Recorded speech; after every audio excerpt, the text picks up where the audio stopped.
Hello बच्चों, तो आज का अपना टॉपिक तीसरी यूनिट का सी पार्ट शुरू करा यहाँ पे मैग्नेट एंड अर्थ मैग्नेटिज्म।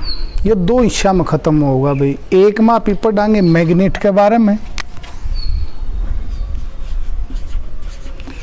और दूसरे पार्ट में हम पढ़ाएंगे अर्थ मैग्नेटिज्म, धरती का जो मैग्नेटिज्म है उसके बारे में।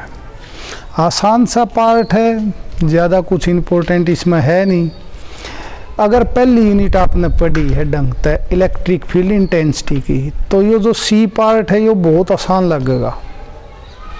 तो कोशिश करो कि एक बार पहली लेसन इलेक्ट्रोस्टैटिक का उसने हम दोबारा तय रिवाइज कर लेवा इसने पढ़ने तय पहले।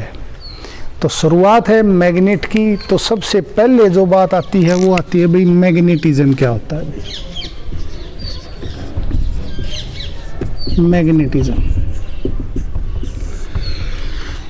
फिजिक्स की वो ब्रांच जो ये बताए कि कोई भी पार्टिकल है वो छोटे छोटे टुकड़े हैं जो आयरन के, स्टील के, निकल के, उनको अट्रैक्ट कर रहा है। तो वो पार्टिकल क्या है भाई? मैग्नेट है। तो उसके बारे में जो हमने फिजिक्स की ब्रांच पढ़ा होगी वाकई है मैग्नेटिज्म है। मैग्नेटिज्म को हम कह सकते हैं phenomena of attraction of small particles of iron, nickel, cobalt extra. Metal होना चाहिए, निकल है भैया, कोबाल्ट एक्स्ट्रा। इनको जो अट्रैक्ट कर रही है, इसकी जो फिनोमिना है अट्रैक्ट करने की, वो क्या है भाई? मैग्नेटिज्म है। चलो ये मैग्नेटिज्म पाए तो मैग्नेटिज्म तो आप पढ़ लेवा कि भाई मैग्नेट क्या हुआ है? जो मटेरियल इन अट्रैक्ट करेगा। जो फिनोमिना है वो तो है मैग्नेटिज्म, और जो मटेरियल है जो इन अट्रैक्ट कर रहा है वो है मैग्नेट। जो मटेरियल इनको अट्रैक्ट कर रहा है वो क्या है? मैग्नेट है। मैग्नेट दो तरह का होया करे भाई, नेचुरल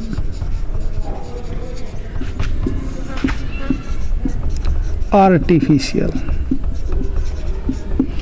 नेचुरल का मतलब जो प्रकृति में अपने आप जो मैग्नेट हमने मिल रहा है वो कौन सा मैग्नेट है? नेचुरल मैग्नेट है। तो फाउंड इन नेचर वो natural. Artificial man made magnet,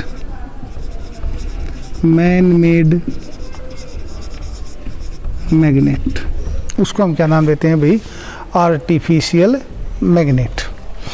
तो जो नेचुरल मैग्नेट है उसकी जो पावर है, अट्रैक्शन की जो पावर है वो बहुत कम है। यानी कि जो आर्टिफिशियल है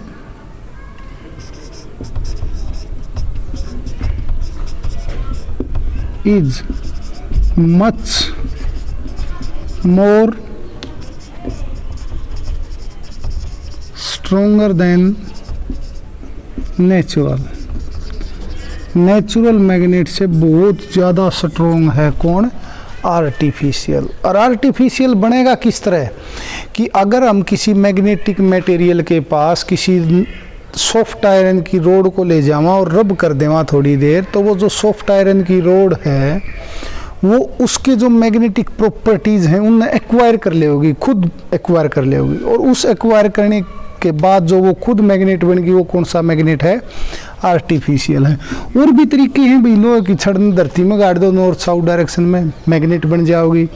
और भी हैं कि एक लोहे की छड़ के ऊपर को तार की वाइंडिंग बांध के सोलेनॉइड के अंदर एक लोहे की छड़ को रखो, करंट फ्लो करवा दो, वो इलेक्ट्रिक मैग्नेट बन जाओगा। वो और भी ज़्यादा स्ट्रॉन्ग होया करे भाई। ये सारे मैग्नेट हैं। मैग्नेट की जो फॉर्म हम यूज करते हैं, form used is bar magnet.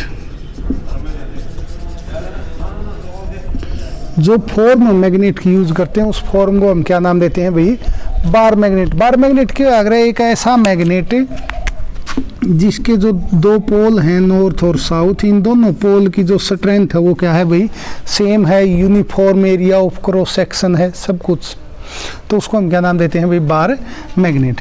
तो चलो अब कुछ एक प्रॉपर्टी हम पढ़ते हैं मैग्नेटिज्म की, basic properties of magnetism. Basic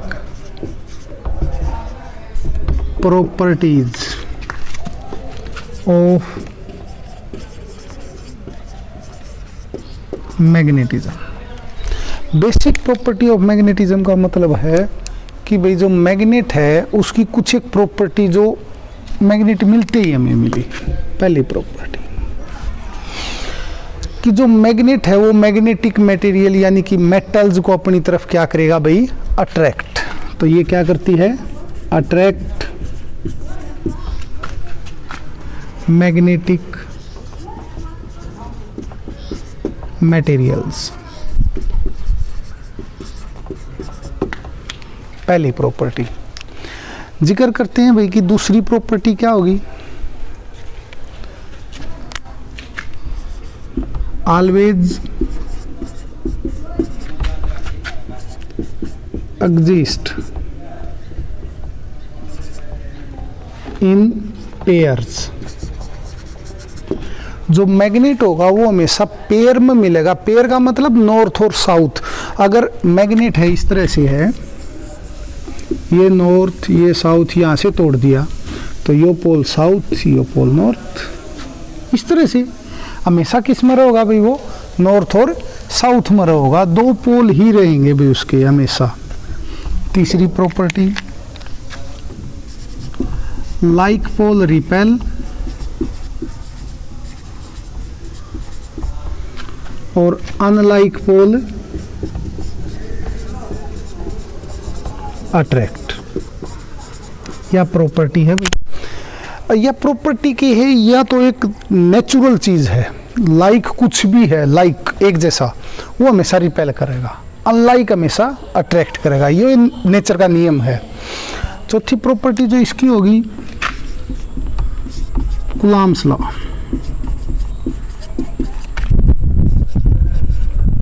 of magnetism.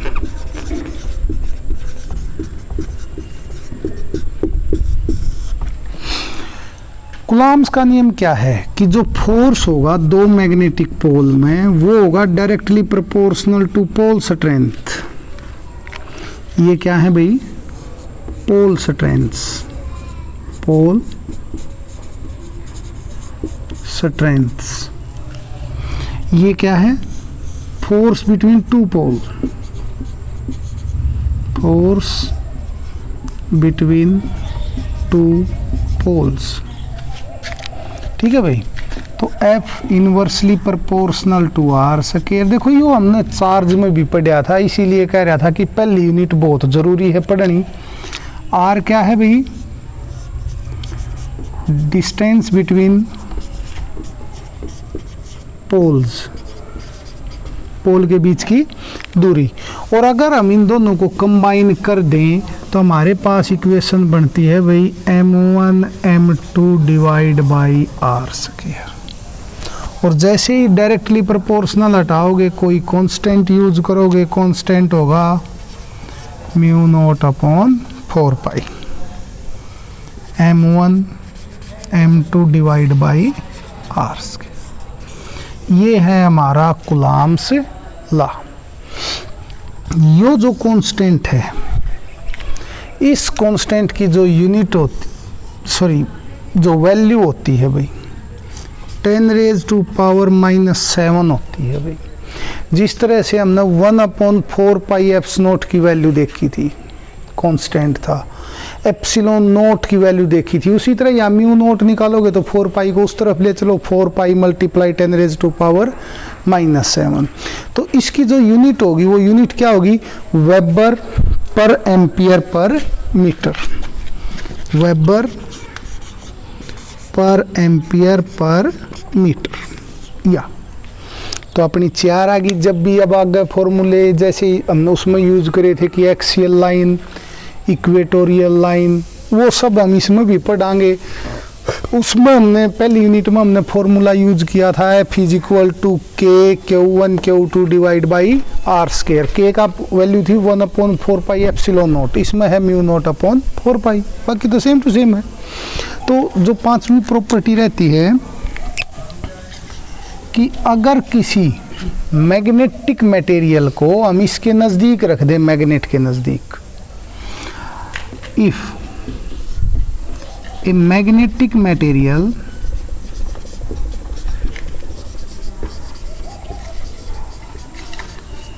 is placed near magnet, it acquires magnetism. वो क्या एक्वायर कर लेगा भाई? मैग्नेटिज्म। वो खुद क्या बनना शुरू हो जाएगा? मैग्नेट बनना शुरू हो जाएगा। ये अपनी कुछ एक प्रॉपर्टी थी मैग्नेटिज्म की। फिर मिला है भाई, देखो शुरुआत से तो सरकार ने इस तरह करी है कि आप 9वीं तो 12वीं के स्कूल बहुत जल्द खोल देवांगे, नियर अबाउट 21 सितंबर तक। अगर स्कूल खुल जावा तो बहुत बढ़िया है, नहीं तो जुड़े रहो। धन्यवाद।